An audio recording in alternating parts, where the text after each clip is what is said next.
மொட்டை மாடியில சில பேர் விரும்பி படுக்கிறாங்க. மொட்டை மாடியில படுக்கிறாங்க.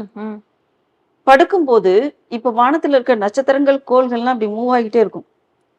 சில சமயம் ஒண்ணோட ஒண்ணு மோதும். சர்ருன்னு வேகமா போகும் வால் நட்சத்திரம்லாம்.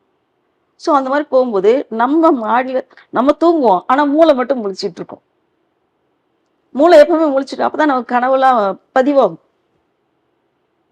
ஒரு சென்சரி ஆர்கன். அது ஸ்கல் பாக்ஸ்க்குள்ள இருக்கிற ஒரு மெயின் ஆர்கன். ஸோ அந்த அது போறது வர்றது எல்லாமே இது பாக்குது மூளை. பார்த்த உடனே இப்ப அவன் வந்து தூங்குறான் மாடியில, காலையில விடிஞ்சிருது. எனக்கு தலை பாரமா இருக்கு. இங்கெல்லாம் வலிக்குது. கண்ணெல்லாம் எரியுது. என்னென்னமோ செய்யுதுன்னு சொல்லுவாங்க. மொட்டை மாடியில படுத்து தூங்குனவங்க நிம்மதியாவே இருக்க முடியாது. ஓகே. அதனால முடிஞ்ச வரைக்கும் மொட்டை மாடியில படுத்து தூங்குறத அவாய்ட் பண்ணணும். ஏன்னா, அந்த கோள்கள், ஸ்டார்களுடைய மூவ்மெண்ட்டுக்கும் நம்மளுடைய பிரெயின் அந்த இதுக்கு பார்த்தீங்களா? நம்ம மூவ்மெண்ட்ட நம்மளுடைய இம்பல்சஸ் காம்பன்சேட் ஆகவே ஆகாது. கோயின்சைட் ஆகவே ஆகாது.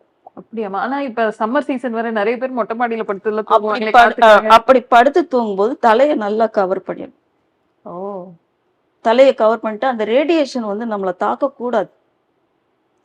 அப்படி தாக்கும்போது உங்களுக்கு என்னன்னு கேட்டீங்கன்னா, அ பைத்திய நோய் தான் வரும்ன்றாங்க. பிரம்மை ஓகே. பிரம்மை வரும்னு சொல்றாங்க.